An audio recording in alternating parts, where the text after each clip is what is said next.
Assalamu alaikum and welcome to Abdullah Patel English High School and DRT Junior College. Let's start by our subject history. We have already completed by our 2 chapter and started with chapter number 3 introduction, as well as we have seen that how in our India, in our country, different people, different ruler has ruled. We've also seen the importance of the other rulers who were ruling at that time when Europeans invaded our country, India. So first we have seen Portuguese. Today in this session I'm going to explain you about Britishers. How Britishers invaded, how they have ruled, what kind of colonialism was done at that time. Let's start by our chapter number 3, that is India and European colonialism, part 2 of the chapter. So 3.2 we are having British. As you all know, you have studied about Britishers since your school section and also listen about the East India Company. So when does this East India Company has been established? Any guesses? Yes, it established in the year 1600 at 31st December. Wait date 31st December 1600, under the guidance and with the permission of Queen Elizabeth. I hope this is the very famous name that you have been remembering. Queen Elizabeth, who has granted permission to the company to trade in the eastern countries. In the beginning, this East India Company operation were limited on a small scale. And what was that? It was just to send their cargoes to the eastern countries, to sell British goods in those countries, to buy spices with the profits earned there and the cash carried from home, to sell these spices in England and to earn profit. Means earlier they were just business oriented. Earlier they were not having any kind of intention of capturing any land. But further, what happened? So, what kind of business, from what way they were doing? So, the sailboats, they used the sailboats from whatever they were using. So, the sailboats of those days needed to plan their forward and backward voyages. Means journey in specific period, a specific limited time was there of the year. In a year, how many voyages to be done? That was very specific. Therefore, this was the reason that they have to carry out trade transaction was more tedious, means many difficulties they have to face. There were many hurdles, obstacles in their way. The times was not proper. There have been very limited time. Other they have to face while having their journey. They have to face the high tide, low tide, whatever was there in the sea, in the ocean, where they were doing the voyages journey by sea. Okay, so it was more tedious, very difficult for them to do the transaction of trade. Under such circumstances, under this problem, the British were in need of a permanent place to build warehouses to store the goods bought at low prices. Now, so there was a dire need, a very important need, that people, Britishers can have a permanent place that where they can keep their materials, store the goods bought at very low prices, and they can earn profits. The main motive of the Britishers was to earn profit earlier. Later on, they have mindset that they have to capture the land, but earlier they don't have intention of capturing any land. Okay, so they were just having an intention to earn profit, and for that they just want a permanent place where they can have their own warehouses where they can store the good bought at very low cost. The British boat used to sail from England during the month of December. Remember when they started sailing? In the month of December, and to the next year, that was the month of April, and used to return to England after a year. in the month of January, December to April, and from April to January. Means 1 year they have to stay in another country after completing trading transaction in India. I hope you people are getting it what I'm trying to explain you. Moving further, this requirement means where the time of stay means from January, they are starting from December to April, and from April to upcoming January. This time that they were staying in our country in India was over a period of 9 to 13 months. Just imagine 9 to 13 months they were staying in our country.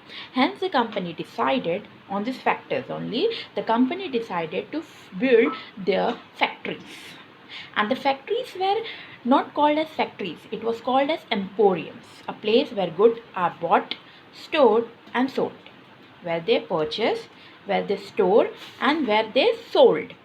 And what was the place? It was in India. The staff of the factories were called factors. So the staff members of the factories who were working in the factories were not called as staff members. Instead of that, or the employer, they were called as factors.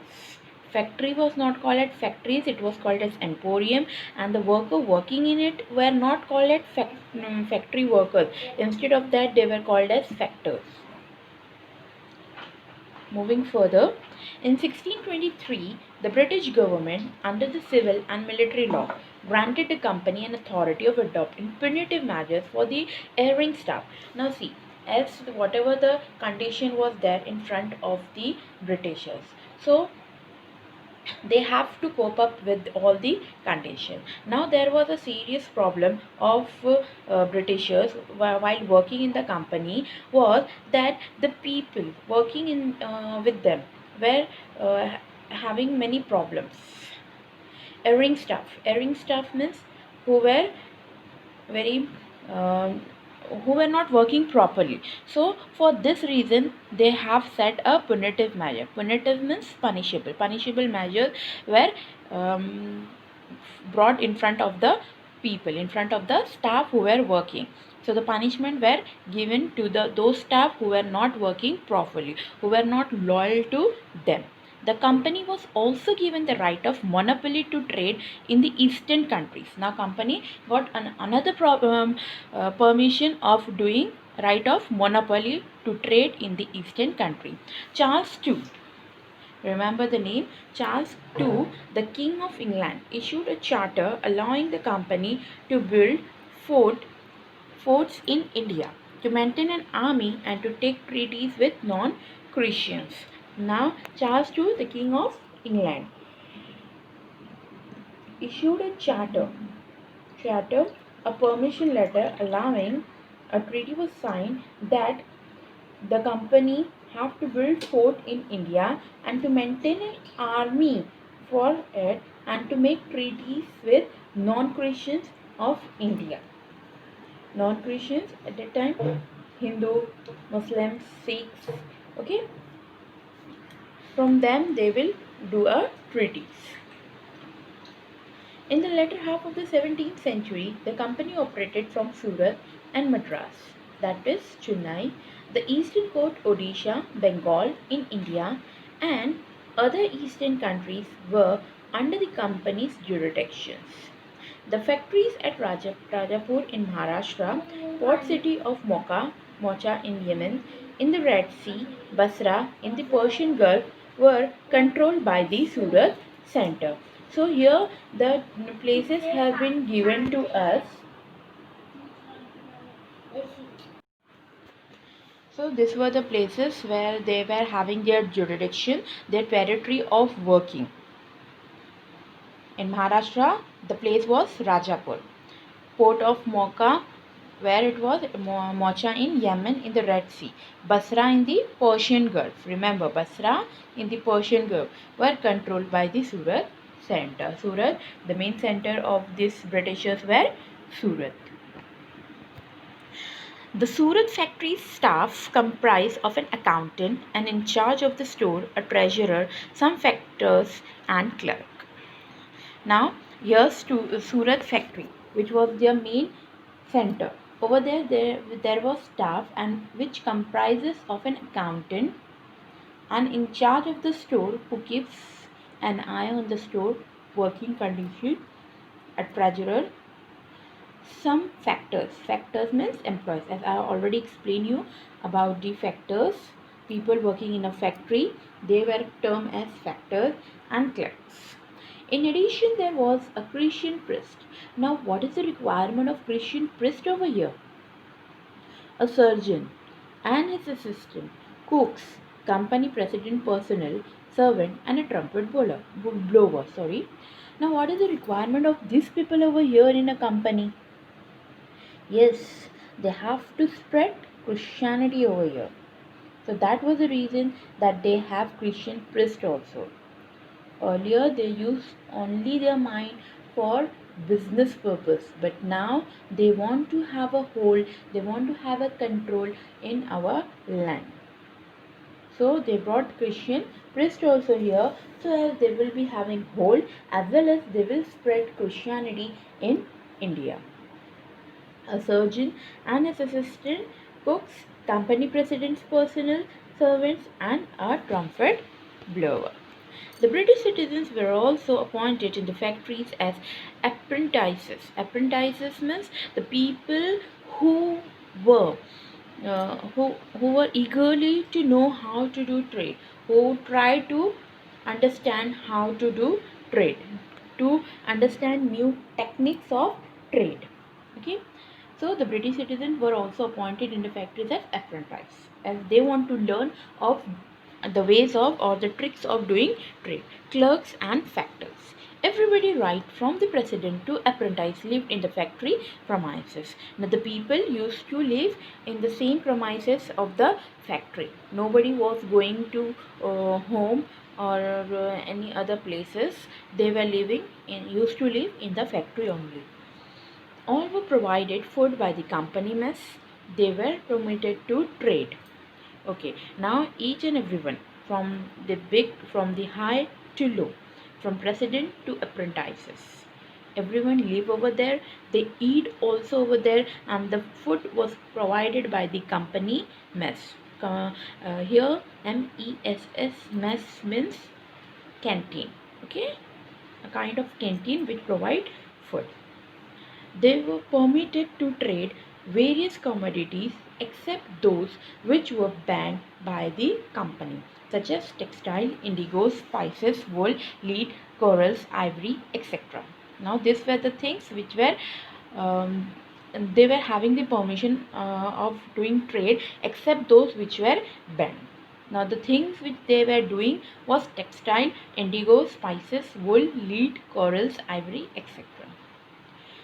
The company started building forts in India as a part of their strategy. Remember Charles II, he has given the permission of building forts. So they started their work of building forts in India as a part of their strategy.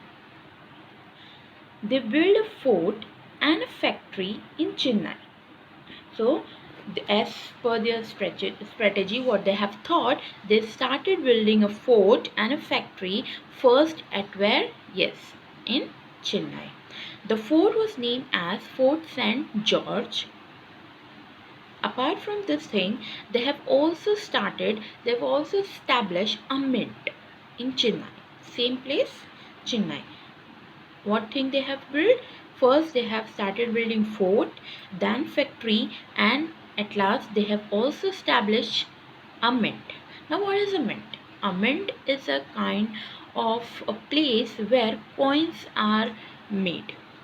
No, it is not a factory, but like to somewhat factory, or you can say as taksal. Factory is different, mint is different.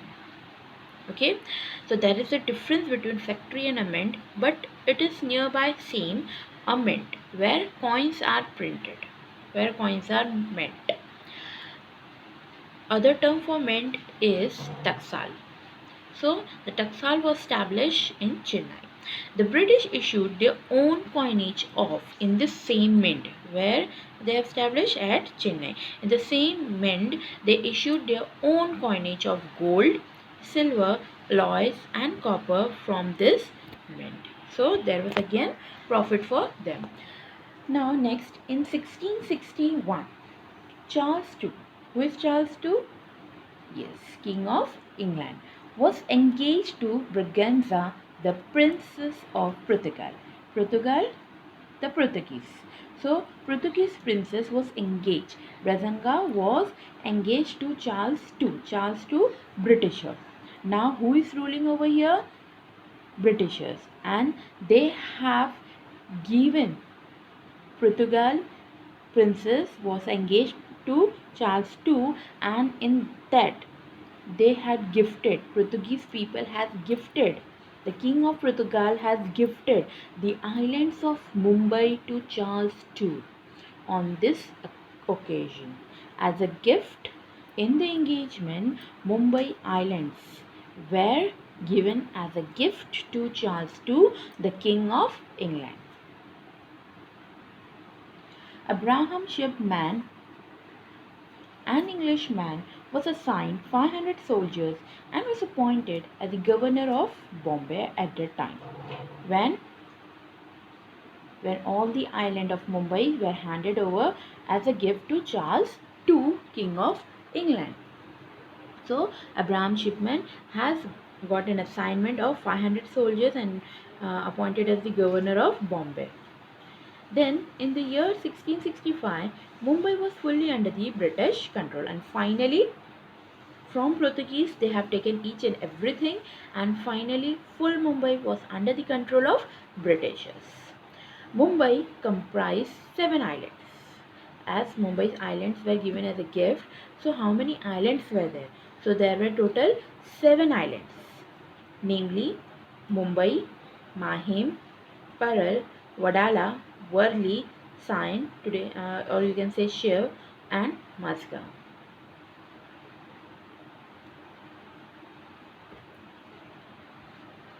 I hope you understand. As we are living in Mumbai, we are familiar with this name. And this story also, I hope we have studied or we have listened many times. So this is, I think this topic is very easy for you people to understand. Okay, now what happened after getting the island, the 7 island under the control of Britishers? Charles II leased Mumbai to the East India Company because the expenditure for its maintenance exceeded than the income earned from it. So whatever he was earning from this, the expenditure what he has to do was more. So that was the reason that he has given Mumbai on lease. To whom he has given? Yes, to East India Company. East India Company was paying to him. In the year 1669, the company appointed Sir George Oxenden as governor of Surat and commander-in-chief of Mumbai. A British mint was established in Mumbai and coins of silver, copper and zinc were issued from there. I hope you remember mint. I have explained you. Mint means taksal, where coins are made. Okay, so where the mint was? Yes, we studied about Chennai. Now Britishers mint, a British mint was established in Mumbai. Earlier we studied in Chennai. Now they have also established it in Mumbai, and the coins of silver, copper and zinc were issued from there. This encouraged merchants and artisans to come and settle down in Mumbai. Hence the importance of Mumbai again rose up in this tenure. The company had 5 to 6 small ships and around 300 soldiers to ensure the security of Mumbai. Now, as it is very popular one, as each and everyone is having an eye on Mumbai, it is the twinkle in each and every businessman's eye. So, there was a threat to Mumbai, to the security of Mumbai. To whom? Yes, to Britishers. Hence, the company, the East India Company, had 5 to 6 small ships, and that was having a round of 300 soldiers, and they were given the responsibility of ensuring the security of Mumbai. The soldiers were given guns and swords. They were also given guns and swords so as they can have a better security provided to our city, that is Mumbai. Hence, we have completed by our topic over here. Next, we are going to study about the Dutch.